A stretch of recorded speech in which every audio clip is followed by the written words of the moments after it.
Assalamu alaikum viewers. In this story I will tell you how you can open TOTO LINK router, because here are the no screws are available on this router. So how you can open this router without screw? So here you can see that on all the side there is no screw. So how you can open it, I will tell you in front of you. So you just have to watch this video till the end. So here you can see that there is no screw available.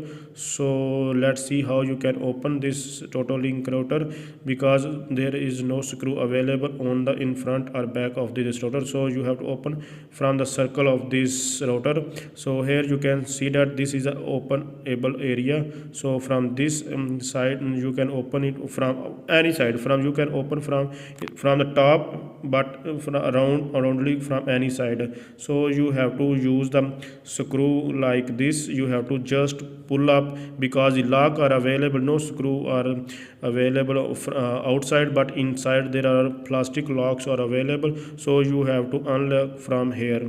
So you have to open this cover from the router. So let's open, then then you will see what inside the router. So let's open it by the screwdriver. You have to open it. So let's open. Just you have to pull up, and then it will easily open, because in this router there is no screw for the opening. So I have opened it. So you have to open this like this is a cover of the router. You have to open it, then you can open the screw, and then you can also remove the board.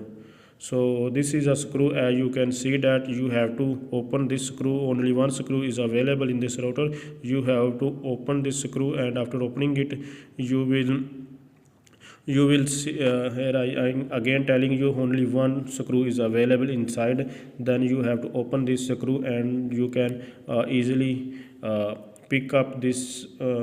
So you can pick up this motherboard or router body inside the router body. So this is a board, and this is a each and everything inside the router.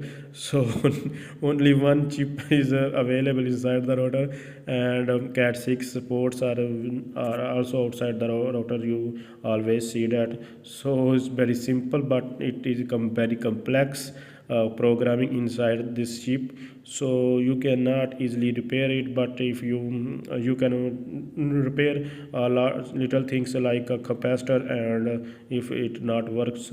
So it's totally depend on you. If you want to repair it, then how I opened it, you have see that. So it is very simple, and it is very good, and very, you can say that very clearly packing inside the body of the router. So if you like this video, please like the video and subscribe the channel, and thanks for watching.